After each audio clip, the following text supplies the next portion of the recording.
চাই না, আমি আপনাদের সঙ্গে দু একটি প্রশ্ন করবো এবং উত্তর জানতে চাব।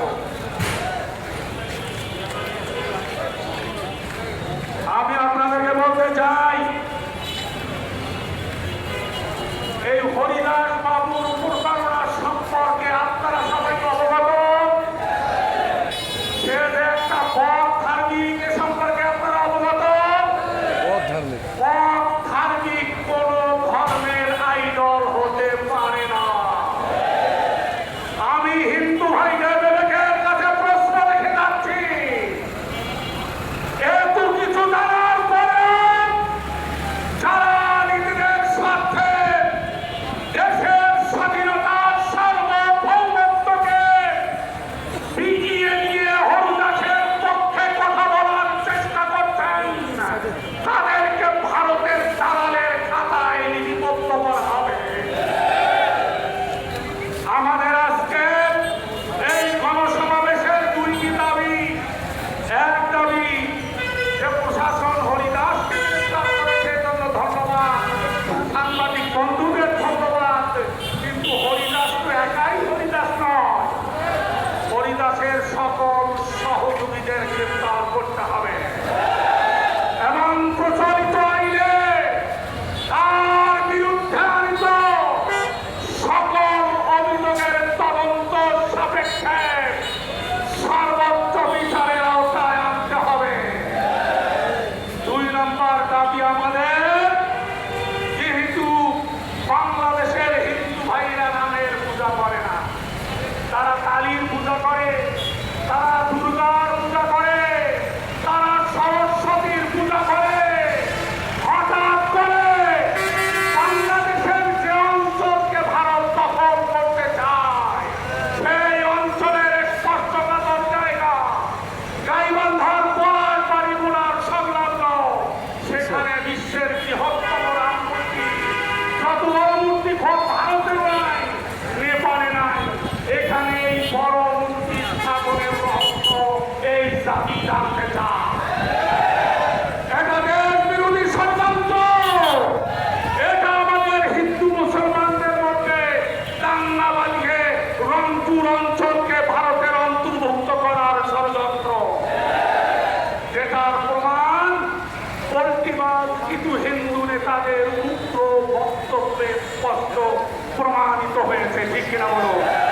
ওরা আমাদেরকে হুমকি দিয়েছে, তোমরা গাইবান্ধা থেকে বের হয়ে যাও।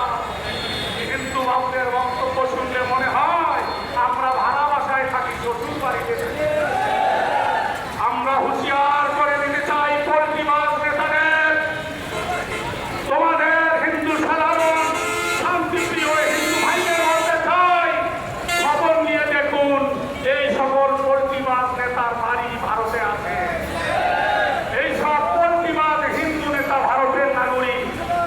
ওরা আপনাদের আর আমাদের মাঝে গরম বক্তব্য দিয়ে, দাঙ্গা বাঁধিয়ে ভারতের পা কেটে নিজের স্বার্থ বৃদ্ধি করতে চায়।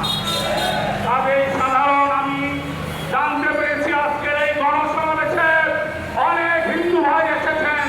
আমি বিনয়ের সঙ্গে অনুরোধ করব, আপনারা এই পল্টিবাজ নেতাদের পাতানো ফাঁদে পা দেবেন না। আর পল্টিবাজ নেতাদের হুঁশিয়ার করে দিতে চাই, আমরা কখনো হিন্দু ভাইদের, আমরা কখনো সনাতনী ভাইদের সংখ্যালঘু বলি না, আমরা বলি তারা নাগরিক।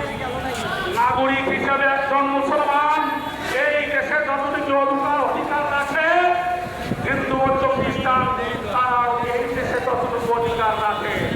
কিন্তু এই অধিকারের লাল লাইন অতিক্রম করে দেশের স্বাধীনতার সার্বভৌমত্ব নিয়ে যদি আর সামনে বাগানবাড়ি করা হয়, এই দেশ প্রেমিক জনতা আপনাদের জিহ্বা টেনে ছিঁড়ে ফেলার জন্য প্রস্তুত রয়েছে। ওই চোখ দিয়ে, যেই চোখ দিয়ে আমার প্রিয় মাতৃভূমির বিরুদ্ধে ষড়যন্ত্রের দৃষ্টিতে তাকাবেন, এই বাংলাদেশ প্রেমিক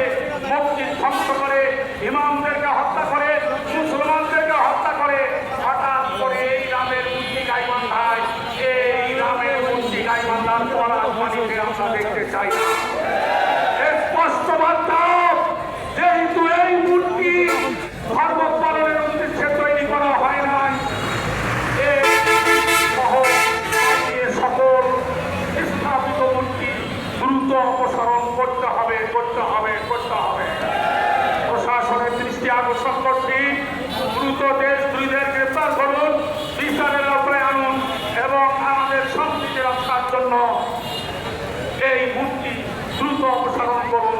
যদি মূর্তি দ্রুত অপসারণ না করেন, আমাদেরকে দুর্বল মনে করে, আমাদের শান্তিপূর্ণ আন্দোলনকে আমাদের দুর্বলতা মনে করেন, তাহলে আন্দোলনের যে জোয়ার সামনে তৈরি হবে, এই জোয়ার আপনারা ঠেকাতে পারবেন না।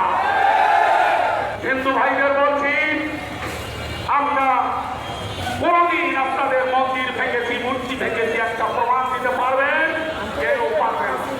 আমরা সম্প্রীতি চাই, আমরা হিন্দু ভাইদের উদ্দেশ্যে বলতে চাই, আমরা সনাতনী ভাইদের উদ্দেশ্যে বলতে চাই, ধর্ম পালনের জন্য কত হাজার মন্দির তৈরি দরকার আপনারা করেন। যদি কেউ মানা নেয়, বুকের রক্ত দিয়ে সেই দুশ্মনদের মোকাবেলা করব। কিন্তু সামাজিক সম্প্রীতি রক্ষার জন্য উস্কানিমূলক কোনো কার্যক্রম বাংলার তৌহিদি জনতা, বাংলার সচেতন নাগরিক জীবন থাকতে মেনে নেবে না, নেবে না, নেবে না ইনশাআল্লাহ। আমি আপনাদেরকে পরিশেষে বলতে চাই, আন্দোলন তীব্র থেকে তীব্র হবে। আন্দোলনের মাধ্যমে দাবি আদায় না করে আমরা কেউ ঘরে ফিরে যাব না। সবাই রাজি আছে? আল্লাহ করে হাত করে দেখান। দিল্লি না ঢাকা, করে দিতে চাই, হরিবাবু তুমি যত শক্তিশালী হও না কেন, তোমার সাংগঠন যত সন্ত্রাস হোক না কেন, এই আন্দোলনে সংশ্লিষ্ট কোনো ভাই, সে ভাই হিন্দু হোক অথবা মুসলমান হোক, কারো শরীরের যদি একটা আঘাত লাগে, এই গাইবান্ধা আন্দোলনের আগুন জ্বালিয়ে দেওয়া হবে ইনশাআল্লাহ। সবাই মাঠে থাকার জন্য রাজি আছেন? কোনো প্রোগ্রাম যদি আহ্বান করা হয়, আপনারা স্বতঃস্ফূর্তভাবে সবাই উপস্থিত হওয়ার জন্য রাজি আছেন? সবাইকে ধন্যবাদ জানিয়ে আমার কথাই আমি ভালো বসছি। আসসালামু আলাইকুম ওয়া রাহমাতুল্লাহ।